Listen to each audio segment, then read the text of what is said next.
माझं नाव रोहन आहे. वय 27. मुंबईत दादरला राहणारा, जिम करणारा, स्मार्ट दिसणारा आणि लोकांशी पटकन कनेक्ट होणारा. आयुष्य छान चाललं होतं, पण मनात कुठेतरी एकटेपणा कायम होता. म्हणूनच कंपनीच्या कामासाठी जेव्हा मला पुण्यात शिफ्ट व्हावं लागलं, तेव्हा मी विचार केला, नवीन शहर, नवीन लोक. कदाचित काहीतरी बदल होईल. पहिले काही दिवस मी गेस्ट हाऊसमध्ये राहिलो. पण नंतर कंपनीने माझ्यासाठी एक फ्लॅट अरेंज केला, शहराच्या थोड्या शांत भागात, एका मोठ्या बंगलोच्या वरच्या मजल्यावर. खाली राहायची ती नेहा मॅडम.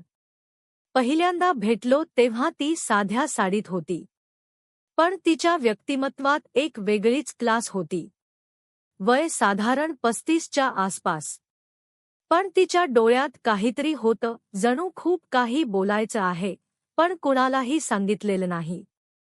तुम्ही रोहन? ती विचारते. हो, काही लागलं तर खाली सांगा, ती हसून म्हणाली. त्या हसण्यात औपचारिकता होती, पण काहीतरी वेगळंही होतं. सुरुवातीचे काही दिवस साधे गेले. मी ऑफिस, ती तिच्या जगात, पण हळूहळू गोष्टी बदलायला लागल्या. एक दिवस पाण्याची समस्या झाली. मी खाली जाऊन बेल वाजवली. ती दार उघडते. मॅडम, पाणी येत नाही, ती म्हणाली. या, बघूया. आम्ही दोघं मिळून मोटर चेक करत होतो. ती जवळ उभी होती. आणि त्या क्षणी मला जाणवलं, मी तिच्याकडे जरा जास्तच लक्ष देतोय. झालं. आता येईल, ती म्हणाली. मी म्हणालो, युती हसली, आणि त्या हसण्यात आता ओळखीपेक्षा थोडी जास्त आपुलकी होती. त्या दिवसानंतर आमचं बोलणं वाढायला लागलं. कधी मी खाली चहा प्यायला जायचो. कधी ती वर येऊन विचारायची, सगळं ठीक आहे ना, छोट्या छोट्या गोष्टी. पण त्या सगळ्यात एक कनेक्शन तयार होत होता. एक दिवस ऑफिसमधून खूप थकून आलो होतो. डोकं दुखत होतं, तेवढ्यात दरवाजा वाजला. मी उघडलं. समोर नेहा मॅडम. तुम्ही ठीक नाही दिसत, ती म्हणाली. मी हसलो. थोडा थलोय. ती आत आली, पाणी दिलं. आणि म्हणाली, कधी कधी स्वतःचीही काळजी घ्यावी लागते. त्या एका वाक्याने काहीतरी आता तिची सवय लागायला लागली होती. मी कधी तिला बघायला कारण शोधायचो. आणि तीही माझ्याशी बोलायला वेळ काढायची. एक संध्याकाळी जोरदार पाऊस सुरू होता. वीज गेली होती. मी बाल्कनीत उभा होतो. तेवढ्यात खाली तिच्या घरातून मेणबत्तीचा प्रकाश दिसत होता. काही वेळाने ती वर आली. अंधारात एकटं बसू नका म्हणून आले, ती म्हणाली. घरात मंद प्रकाश होता, बाहेर पावसाचा आवाज. आत शांतता. आम्ही दोघं बसलो. तुम्हाला कधी एकटं वाटतं? मी विचारलं. ती काही क्षण शांत राहिली आणि म्हणाली, खूप.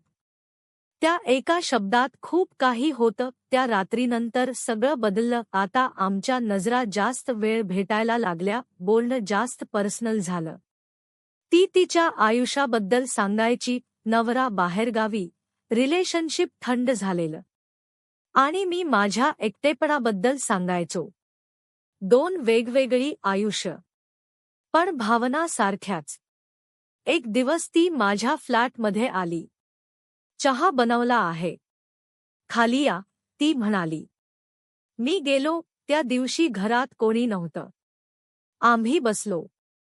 शांत. काही क्षणांनी ती म्हणाली, कधी कधी असं वाटतं, कुणीतरी आपल्याला समजावं. मी तिच्याकडे पाहिलं, आणि त्या नजरेत सगळं होतं. मी तिच्या थोडा जवळ गेलो. ती हलली नाही, पण पुढच्याच क्षणी तिने नजर वळवली.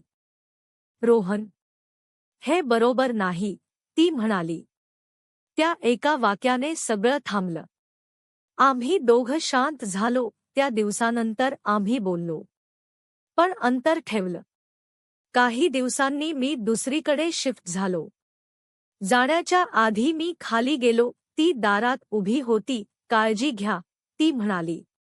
मी फक्त हसलो. आजही कधी पाऊस पडतो, तेव्हा मला ती आठवते.